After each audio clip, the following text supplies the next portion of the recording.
Your desk is covered with abandoned projects right now. That novel you were going to write, 3 chapters in and untouched for months. The online course you bought with so much enthusiasm, 14% complete and gathering digital dust. The business idea that was going to change everything, reduced to a forgotten folder on your desktop. You know exactly what I am talking about because you have been here before, dozens of times, maybe hundreds, and here is the part that really hurts. You always start with the same fire, the same conviction that this time will be different. But 3 weeks in, maybe 4 if you are lucky, that fire becomes smoke. The project that was going to define your year becomes another item on the list of things you meant to do. You look at other people who actually finish things, and you wonder what they have that you do not. Discipline? Talent? Better genetics? But here is what nobody tells you. Your problem is not lack of willpower or motivation. Your mind is running a program designed 200,000 years ago, and that program is systematically destroying every project you start. This is not a metaphor. This is neuroscience. And once you see how this machinery works, you will understand why you have been fighting an invisible war you could never win. Until now. Let me show you something that will change how you see yourself. Your brain does not care about your goals. Read that again. Your brain has one job: keep you alive with minimum energy expenditure. Everything else, your dreams, your ambitions, your desire to finish that project, is noise to the system. Henry Ford understood this when he said that thinking is the hardest work there is, which is probably the reason so few engage in it. He was not being poetic. He was describing a biological fact. Your brain burns 20% of your body's energy while being only 2% of your body weight. It is the most expensive organ you own, and like any system focused on efficiency, it wants to minimize costs. Now here is where it gets interesting. When you start a new project, your brain releases dopamine. You feel excited, motivated, ready to conquer the world. But dopamine is not a reward system. It is a prediction system. Your brain is making a bet that this new behavior will lead to survival advantage. For the first few days, maybe weeks, that prediction holds. You are learning, growing, making progress. The dopamine keeps flowing, but then something shifts. Your brain recalculates. It looks at the energy cost of continuing versus the actual survival benefit, and it runs a simple equation. Is this worth it? And unless you are literally about to die, the answer is almost always no. This is when the motivation disappears. Not because you are weak, but because your operating system just updated its priorities. Most people think they have a discipline problem. They do not. They have a design problem. Your mind is a factory, and right now, it is optimized to produce one thing: unfinished projects. Think about it like Henry Ford would. When he revolutionized manufacturing, he did not tell workers to try harder. He redesigned the entire production line. He understood that willpower is the most expensive resource in any system, so he built processes that did not depend on it. You need to do the same thing with your mind. Right now, your mental factory has zero quality control. Ideas come in, get partial processing, and then get abandoned when your biological CPU decides they are too expensive to maintain. The Stoics figured this out 2,000 years ago, not through neuroscience, but through brutal observation of human nature. Marcus Aurelius, the most powerful man in the world at the time, wrote in his private journal, "You could leave life right now. Let that determine what you do and say and think." He was not being dramatic. He was installing a filter, a quality control checkpoint for his mental factory. Every thought, every project, every commitment had to pass through one question. If I died tomorrow, would this matter? Most things did not pass, and that is the point. Here is what is actually happening in your brain when you start and abandon projects. Your prefrontal cortex, the part responsible for long-term planning and delayed gratification, is in constant battle with your limbic system, the ancient part that wants immediate rewards and minimal effort. When you start a project, your prefrontal cortex is winning. You can see the future clearly. You can feel the satisfaction of completion. You can imagine who you will become. But your limbic system does not care about future you. It cares about present you. And present you is tired, stressed, and wants to watch Netflix. So your limbic system starts sending signals. Little whispers at first. You can do this tomorrow. This is harder than you thought. Maybe this was not the right project anyway. Your prefrontal cortex tries to fight back with logic and willpower, but here is the problem. Willpower is a finite resource. It depletes throughout the day like a battery. Your limbic system never runs out. It is powered by millions of years of evolution screaming that conservation of energy equals survival. So unless you change the game, your limbic system will always win. Always. This is not a character flaw, this is thermodynamics. The reason you keep restarting instead of finishing is because you are addicted to the dopamine hit of beginning. New project energy is a drug. And your brain has learned that starting gives you that hit without the cost of finishing. It is the same mechanism that makes people serial daters instead of committed partners, job hoppers instead of career builders, course collectors instead of skill masters. Your brain has discovered a loophole. You can get the reward of novelty without paying the price of persistence. And every time you abandon a project and start a new one, you are training your neural pathways to optimize for this pattern. You are literally building a brain that specializes in quitting. Neuroplasticity works both ways. You can wire yourself for finishing, or you can wire yourself for abandoning. And right now, based on your history, guess which one you have been practicing. The good news is that the same mechanism that got you here can get you out. But you need to understand what you are actually fighting. This is not about motivation. This is about rewiring. Henry Ford said that whether you think you can or you think you cannot, you are right. Your mind is producing exactly what you programmed it to produce. If you have programmed it to start strong and fade fast, that is what you will get. But here is something Ford also understood. You do not need different materials to build a different product. You need a different process. Right now, your process for projects looks like this. Inspiration strikes. You feel excited. You dive in with maximum effort. You maintain that effort until your willpower depletes. You feel guilty about slowing down. You convince yourself this project was not right anyway. You wait for new inspiration. Repeat. This is a cycle, and cycles are predictable. The Stoics called it the hedonic treadmill. Modern psychology calls it the boom and bust cycle. I call it the restart trap, and you will never escape a trap you cannot see. Let me ask you something that nobody has probably ever asked you before. What are you afraid of finishing? Not starting, finishing. Because here is what I have noticed in myself and in thousands of other people caught in this pattern. We are not really afraid of failure. We are afraid of success. Specifically, we are afraid of what happens after we succeed at something. Because if you finish that book and it is good, now you have to write another one. If you complete that course and master the skill, now you have to use it. If you build that business and it works, now you have to scale it. Finishing means facing a new set of challenges, and your brain has learned that starting new things is safer than dealing with the consequences of completed things. Unfinished projects let you live in potential. You can always tell yourself, I could have been great at that if I had finished. But completed projects force you to face reality. Did it work? Was it good enough? Am I actually capable? These are terrifying questions, so your brain protects you by keeping everything perpetually incomplete. It is not laziness. It is a defense mechanism. The Stoics had a concept they called the obstacle is the way. What they meant was that the thing you are avoiding is the exact thing you need to face. In your case, the obstacle is not starting, it is finishing.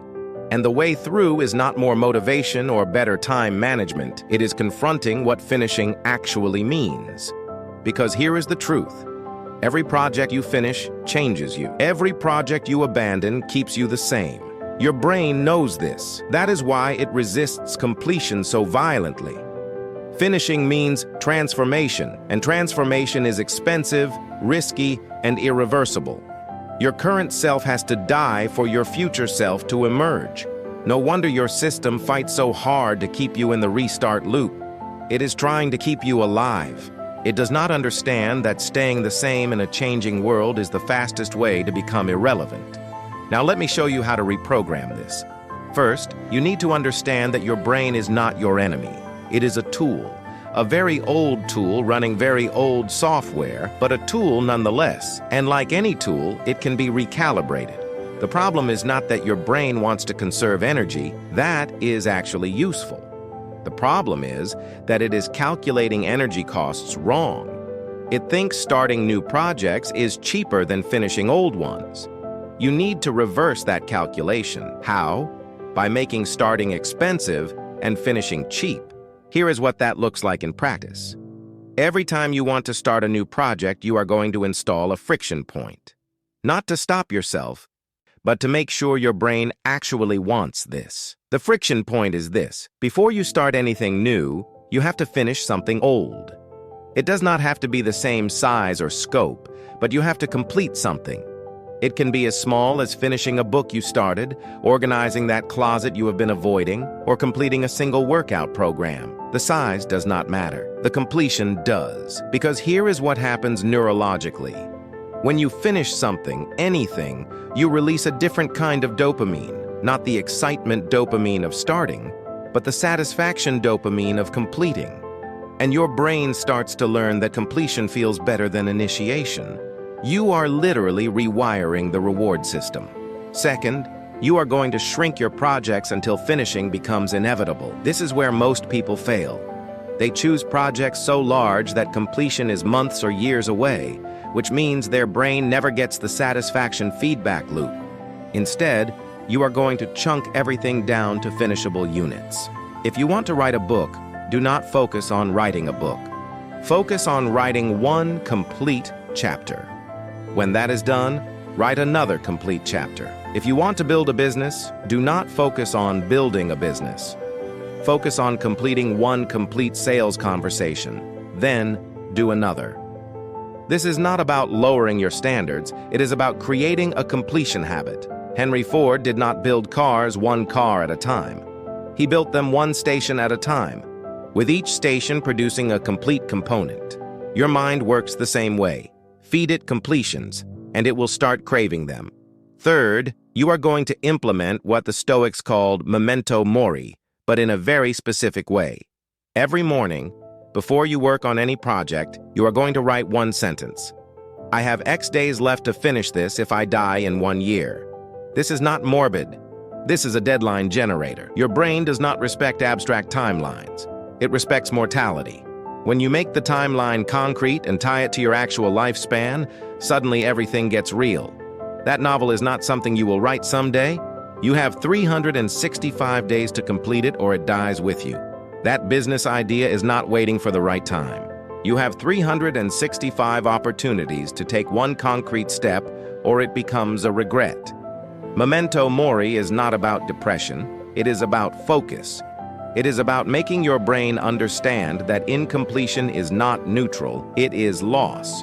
Fourth, you are going to create what I call the point of no return. This is a commitment device that makes quitting more expensive than finishing. Here is how it works. Find 3 people you respect, people whose opinion matters to you, and tell them exactly what you are going to complete and by when. Not what you are going to try, what you are going to complete. Then give them permission to publicly shame you if you quit. Your brain is terrified of social embarrassment. It will work much harder to avoid shame than to gain pleasure. This is not about external validation. It is about leveraging your existing wiring. You are going to feel uncomfortable doing this. Good. That discomfort is the feeling of installing a new program. Fifth, you are going to track completions, not efforts. Most people track how many hours they worked, how many pages they wrote, how many calls they made. That is measuring inputs, and inputs do not change your brain. Outputs do. Every week you are going to list everything you completed, and I mean completed. Finished, done, ready to ship. At first your list will be painfully short. That is data, not judgment. You are not looking at this to feel bad, you are looking at it to see what your current production rate actually is. Most people who think they have a productivity problem actually have a completion problem. They are producing a lot of motion but very little output. Once you see the gap between how much you are doing and how much you are finishing, you can start optimizing the right thing. Now here is where it gets deeper. The reason you restart instead of finish is not just neurological, it is philosophical. You have not decided what kind of person you are trying to become. The Stoics understood that every action is a vote for a type of person. Every time you start and quit, you are voting to be someone who starts and quits. Every time you push through and finish, you are voting to be someone who finishes. Most people never realize they are voting. They think their actions are isolated incidents, temporary behaviors, things that do not really define them. But your brain is keeping score, and the person you are becoming is the average of your votes. If you have spent years voting to be a starter who quits, congratulations, that is who you have become. But the beautiful thing about voting is that the next vote counts. You are not stuck with past results. You can start voting differently today. Marcus Aurelius wrote something that changed my relationship with unfinished projects. He said, "You could leave life right now. Let that determine what you do and say and think." Every time I feel the pull to abandon something and start something new, I ask myself, if I died tonight, would I be proud of leaving this incomplete? Not, would I regret not starting the new thing, but would I be proud of this incompletion? That shift in question changes everything. Because the truth is, the world does not need more people with great ideas. It is drowning in great ideas. What it needs is people who finish things. People who take an idea and drag it kicking and screaming across the finish line even when it is hard. Even when it is not fun. Even when nobody is watching. Those are the people who change things. Not because they are smarter or more talented, but because they understand that incomplete potential is worth exactly zero. Think about Henry Ford for a second. Everyone talks about his assembly line innovation, but nobody talks about the 9 years he spent failing before he succeeded. 9 years of incomplete attempts, failed designs, businesses that collapsed. He could have restarted every time, found a new industry, a new approach, a new dream, but he understood something crucial. Mastery requires completion. You cannot master something by starting it. You can only master it by finishing it, learning from it, and finishing it again. The assembly line was not his first idea. It was his 10th version of the same idea.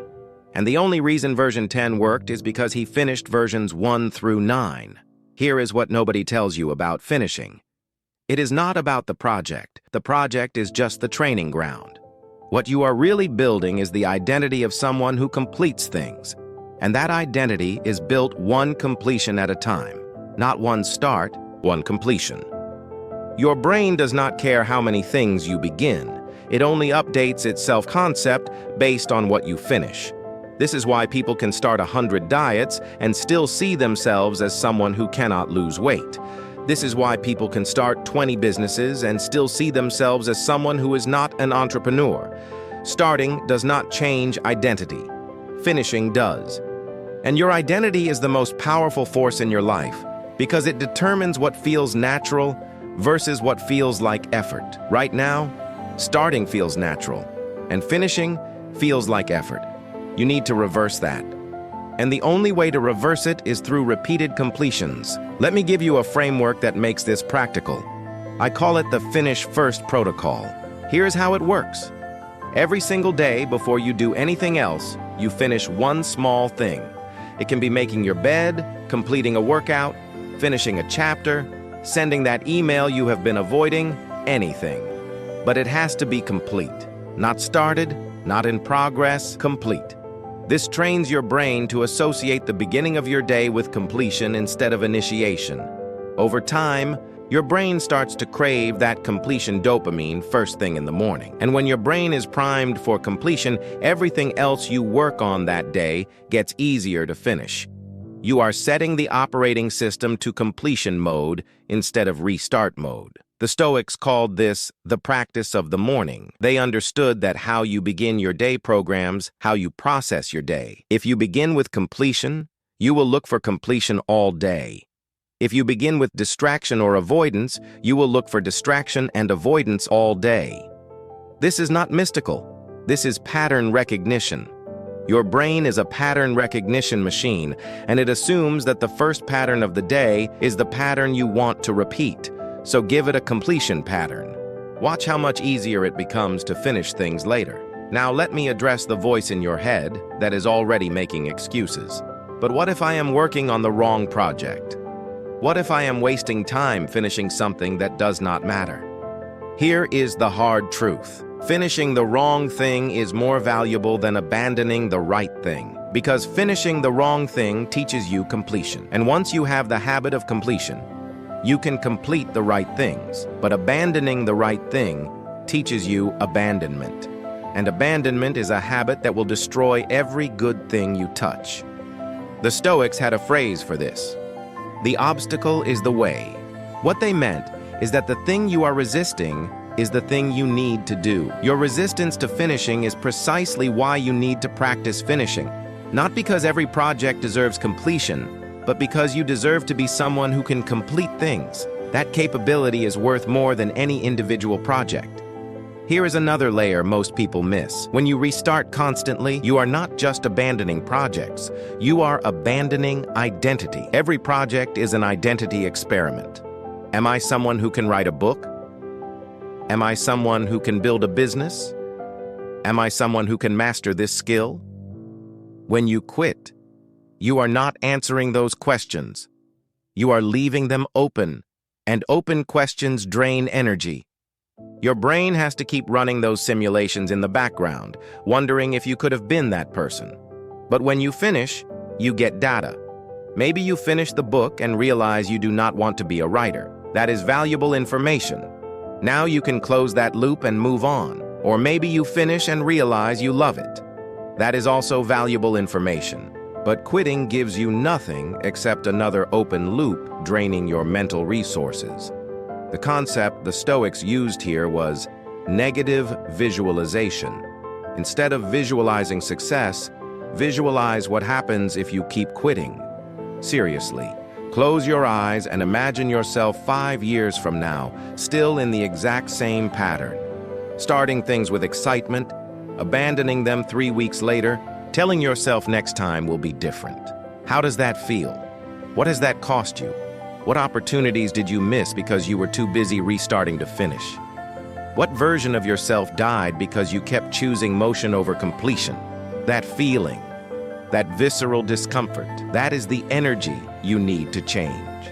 Not positive motivation, negative consequence awareness. Your brain avoids pain more effectively than it pursues pleasure. Use that. Let me show you what this looks like at the neurological level. Every time you complete something, your brain releases a compound called brain-derived neurotrophic factor, BDNF. This is like fertilizer for neurons. It strengthens the neural pathways you just used. So when you finish a project, you are literally making it easier to finish the next one. But here is the reverse. Every time you quit, you are strengthening quitting pathways. Your brain is learning, when things get hard, we bail, and it gets better at bailing every time you practice. This is why serial restarting gets easier over time. You are becoming a master at quitting.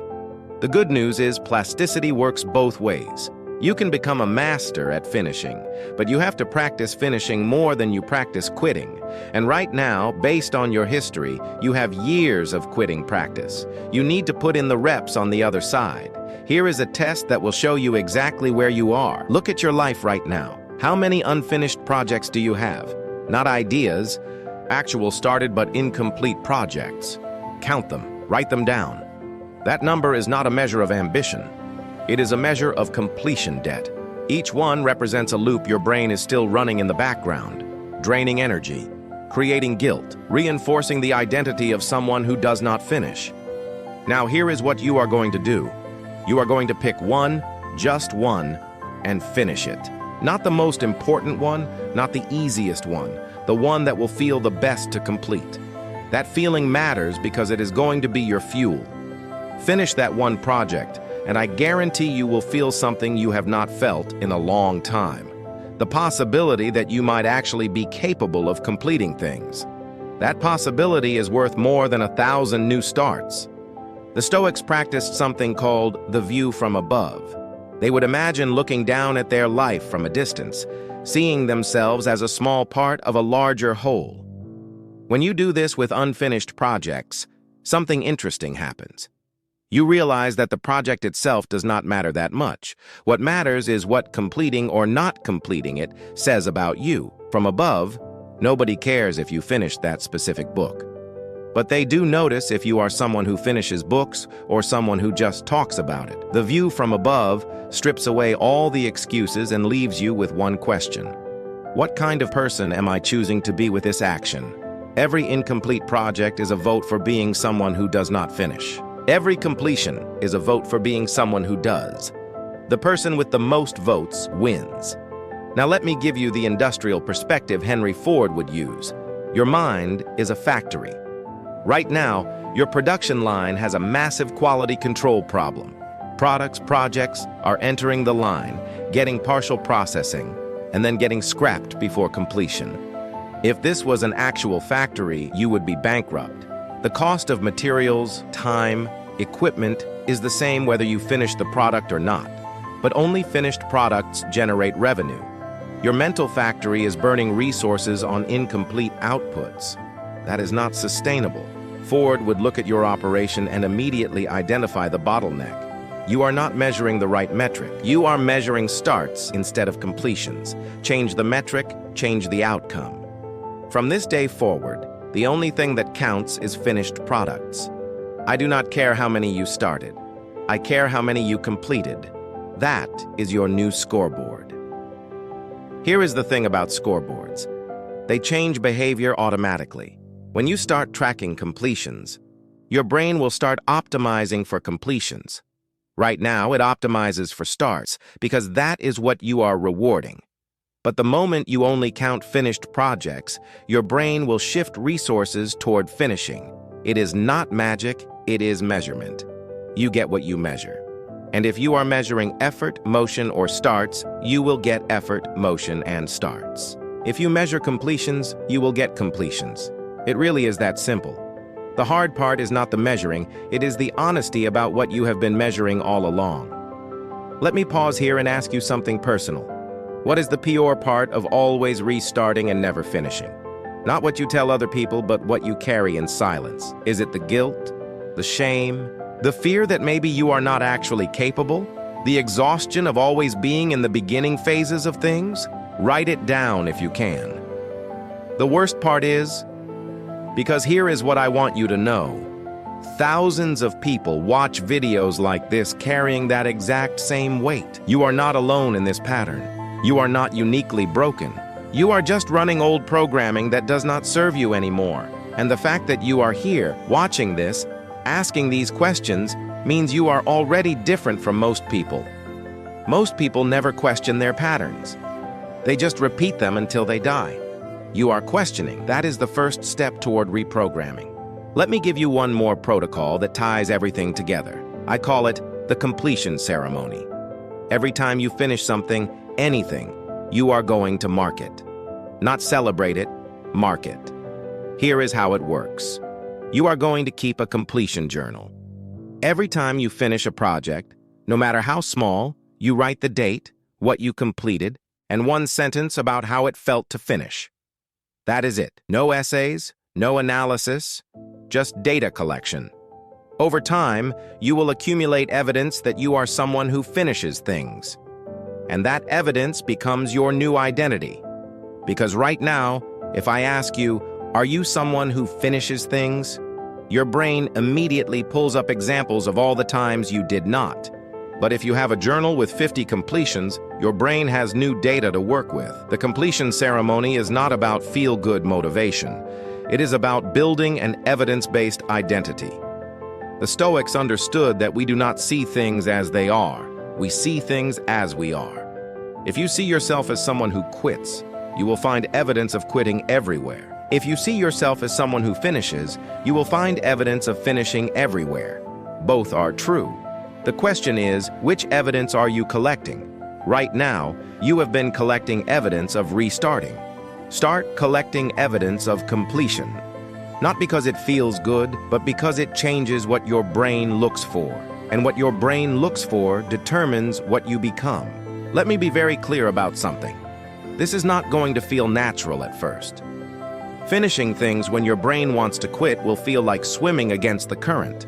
That discomfort is not a sign you are doing it wrong. It is a sign you are installing new programming. Old programs fight back. They have to. They have been running your life for years, maybe decades. They are not going to surrender without resistance. But here is what they do not have: intention. You do. Old programs are automatic. New programs require choice. And every time you choose completion over restart, you are making the new program a little bit stronger and the old program a little bit weaker. Eventually, the new program becomes automatic too. But you have to earn that automation through repetition. There are no shortcuts, only reps. Henry Ford said that coming together is a beginning, keeping together is progress, working together is success. Replace together with completion. Starting is a beginning. Continuing is progress. Finishing is success. Most people never make it past beginning. They restart so often that they never experience progress, let alone success. But success, real success, is not about talent or luck or timing. It is about finishing. Show me someone successful in any field, and I will show you someone who has finished more things than they have started. That ratio is the entire game, and right now, your ratio is inverted. You start more than you finish. Flip that ratio, and you flip your results. It really is that mechanical. Now let me address the elephant in the room. What about passion? What about finding the right project? What about working on things that light you up? Here is the truth that nobody wants to hear. Passion is a result, not a requirement. You do not need to be passionate about something to finish it. You need to finish things to discover what you are passionate about. The reason you keep restarting is because you are waiting for passion to carry you through. But passion is a terrible fuel. It burns hot and fast and then dies. Completion is fueled by commitment, not passion. Commitment is boring. It is not sexy. It does not make good Instagram posts. But it is the only thing that actually produces results. The Stoics called this doing the work that needs doing. Not the work that feels good, the work that needs doing. And the work that needs doing is finishing what you started. Let me give you a time frame so this feels real. You have 6 months. That is 180 days. Pick one project, just one, that you are going to complete in the next 6 months. Not start, not make progress on. Complete. Put it on your calendar. Tell people, make it public. And then do something most people never do. Work backward. If the project needs to be done in 6 months, what needs to be done in 5 months? In 4 months? In 3? Break it down until you get to what needs to be done this week. Then do that thing. Not the whole project, just this week's piece. And when this week is done, do next week's piece. This is not inspirational advice. This is engineering. Ford did not inspire workers to build cars faster. He engineered a system that made faster building inevitable. You need to engineer a system that makes completion inevitable. And the system is this: one step at a time, measured in completions over a fixed timeline. That is it. That is the whole system. If you have made it this far in this video, I already know something about you. You do not just want to survive your own mind, you want to master it. And that tells me you are exactly the kind of person who can do this. This is not about motivation. This is not about trying harder.